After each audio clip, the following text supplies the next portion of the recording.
Goeiemôre vriende en baie welkom by ons oordenkings op hierdie Woensdagoggend.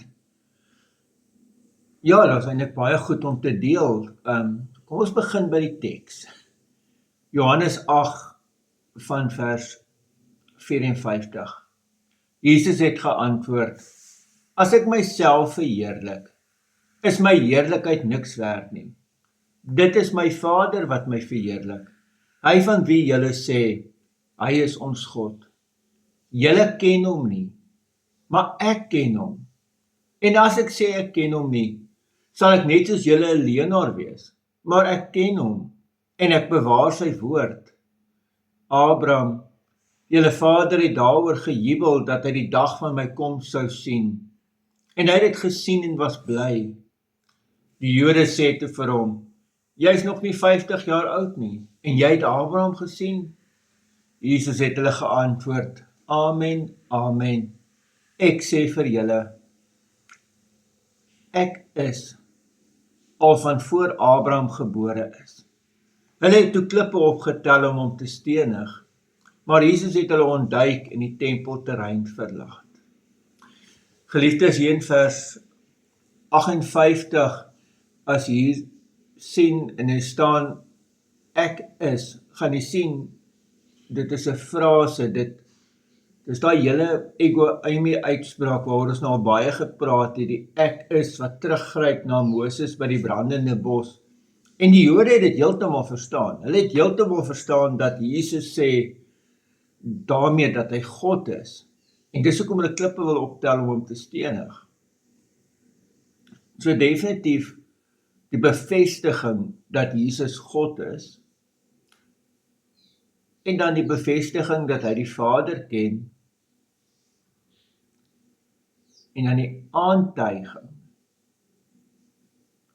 die aanklag teen die Jode, maar julle ken hom nie. So,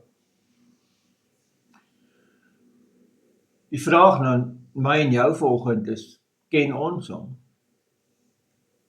En die Bybel is baie duidelik, julle. Daar's net een manier om God te ken, en dit is deur die Here Jesus Christus. So die vraag kom na my en jou. Ken ek en jy vir God? Amen. Here almagtige God, baie dankie dat ons U kan ken in die Here Jesus Christus. Ons eer U daarvoor.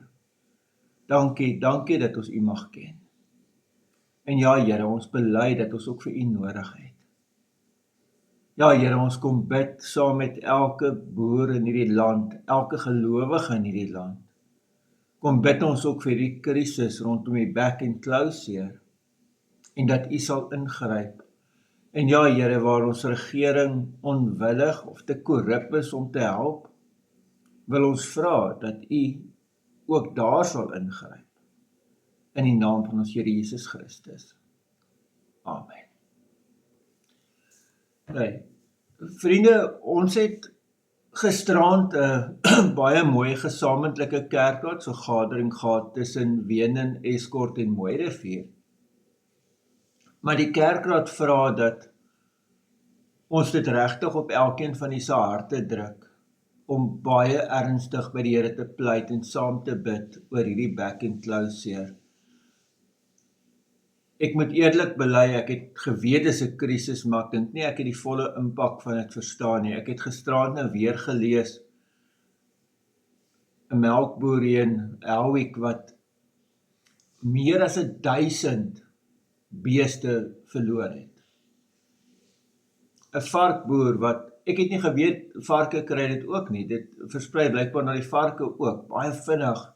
En hier's 'n ou wat amper 2000 varke het gevrek van dit. So jy kan dink watter impak dit het. Ek en jy gaan later nie meer vleis op die winkelrakke kan kry nie. So 'n ongelooflike kettingreaksie. Onthou, nou kan beeste nie voerkrale toe gaan nie. So daar word die beeste gesag, maar die kos wat aangekoop moet word vir die voerkrale, die boere wat die mielies plant daarvoor, gaan nou nie meer hulle mielies verkoop kry, want die voerkrale kan nie funksioneer nie. So dit is 'n verskriklike kettingreaksie op alles. Kom ons pleit regtig daaroor. Die regering weier om 'n noodtoestand af te kondig oor dit, want dan beteken dit die entstowwe kan in die land inkom en ingevoer word en hulle kan nie agterhand 'n deel onwettig pocket en die kanse vir korrupsie is dan nou 'n bietjie min om nou verder te steel oor hierdie ding.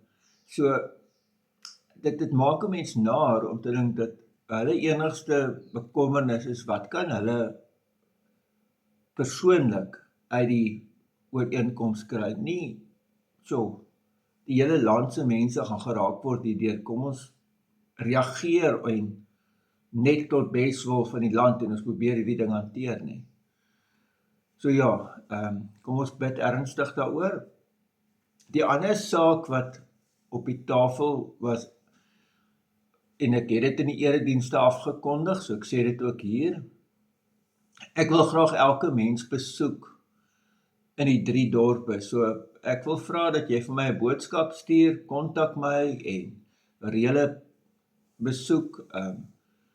Ons vra ook dat as jy by iemand kom wat 'n woord daaroor sê, jy weet mense is mos lief voor om te sê, ja, maar die kerk het my nou nog nie besoek nie, of iets wonderlik.